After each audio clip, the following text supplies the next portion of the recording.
On July 7th and 8th, 2008, the World Blind Union and Knowledge Ecology International convened a meeting in Washington, D.C. to draft a proposed treaty on copyright exceptions for persons who are blind or have other disabilities. On July 8th, when the meeting was ending, University of Minnesota law professor Ruth Okediji interviewed Chris Friend of the World Blind Union about the meeting and the proposed treaty. Well, we are here this afternoon at the main offices of Knowledge Ecology International, where a group of friends and experts have joined together to work on a draft treaty providing more and better access to visually impaired people all over the world. With me this afternoon is Chris Friend, who is certainly a leader in this effort and one whose voice should not be forgotten. So Chris, thank you for joining us today. It's a pleasure. Nice to be with you. Can you tell me why this is such an important endeavor? Because blind people around the world are suffering from a book famine. And by that, what I mean is that 95% of all publications in the world are not made accessible to blind and partially sighted readers. Some of us need Braille, some of us are low vision and need large print, others listen through audio books, and most books are just not made accessible by their publishers. And the World Blind Union has a campaign to improve this. I mean, at the moment, less than 5% are converted and provided. We ultimately seek same book, same day, same price. But in the meantime, we're running a campaign to work with organizations like WIPO to get exceptions from copyright, which will ease the accessibility and make it possible for the blindness sector itself to, without copyright clearance, produce some books. We're working in parallel with the publishers who have stated they're totally committed to solving this accessibility problem for blind people, but the progress is slow. And we're hoping that between these two initiatives with WIPO on the legislative front and with the publishers direct, that we will make some progress, and that blind people will be able to enjoy equality, so that we can read the same book that our sighted friends and family members have access to. We will have a full choice in the education field, in leisure field, civic information. There are just so many bits of paper that we can't read. Chris, it strikes me as you were speaking that this must be a problem that has been around for a very long time. Copyright itself of course, has a vintage history. Why do you think that access problems for those who are visually impaired have been ignored for so long?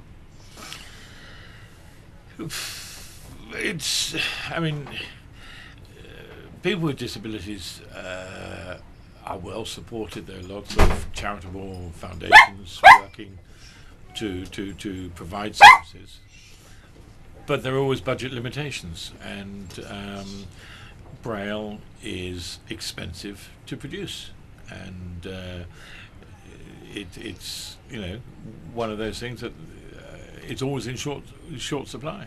But blind people now are actually laying claim to their right to have access. Before, these philanthropic bodies very generously did things for blind people, but now blind people and disabled people generally are wanting to lead the initiative and to set the priorities, and one of the top priorities is accessibility. I mean, the World Blind Union's top programmatic strategic objective is to achieve a world accessible to all blind and partially sighted people.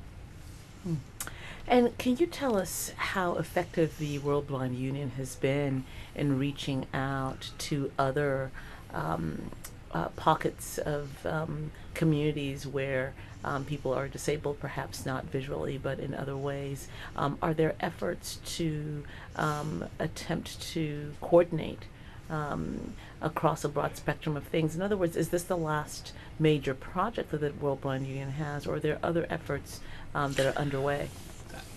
we often advocate in a cross-disability way, and the UN Convention on the Rights of People with Disabilities is a prime example where the entire disability world came together, worked together over 5 years to achieve that convention, which is now been signed up and become legal.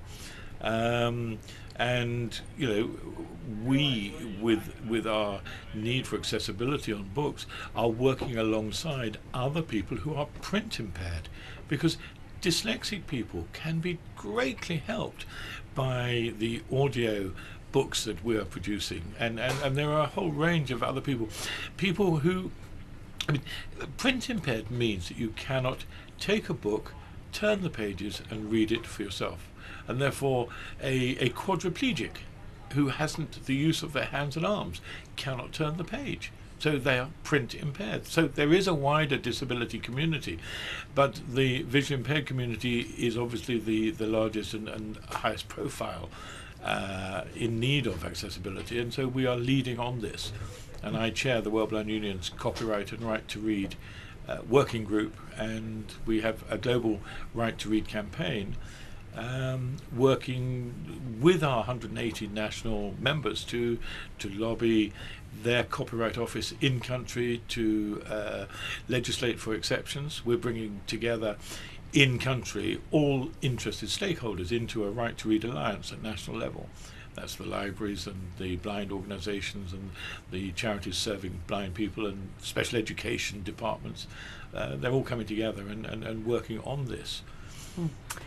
Can you tell me, having lived a life where you've dealt with this matter and sought equality and access to printed works, how would this impact visually impaired people should it fail, should this project fail? Firstly, this project is not going to fail. And secondly, I mean,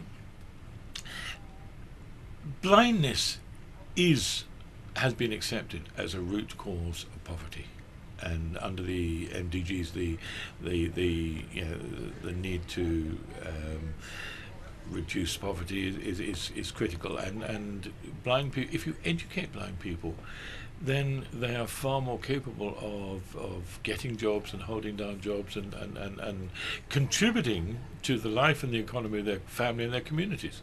So it is critically important. The thing is, we have the technical ability to make texts accessible to blind people. What we are trying to do in our campaigning is to merge with that technical ability the political will to do it. And I mean, this workshop here at KI in Washington, co-hosted by the World Blind Union, has shown that there is tremendous support for this initiative, and we are sure that we're working rapidly towards the political will manifesting itself, and we hope that a diplomatic treaty at WIPO to mandate exceptions around the world will be a significant step forward. Chris, last question. As we conclude the program for today, there is clearly an outline of steps going forward, including a pivotal meeting at the World Intellectual Property Organization in September and then in November.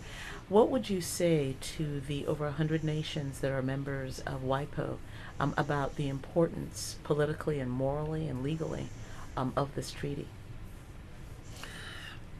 I think that the delegates do recognize that this is a very important section of the community that is being disadvantaged, can very easily be helped with very simple measures, and that would just bring equality through copyright into being. And I think that from the soundings that we are taking, we feel that there is goodwill, and that we are sure that, I mean, the work we have done in the last 2 days on the drafting of the treaty, of a typical treaty, has been done in a measured way to to capitalize on that good political goodwill, and we hope that we will provide a tool which will be, readily acceptable and generally used through the SCCR in November and beyond, and that the treaty will come into force, and we will certainly be able to use it, and life will become far more accessible in the near future. Chris Friend of the World Blind Union, we are so grateful. Thank you. We are in the offices of KEI in Washington, D.C., a leading think tank addressing issues of access to knowledge for the blind, this time, of course, having been actively involved in access to essential medicines for the world's poor. We continue to look forward to a positive outcome for your efforts here today. Thank you.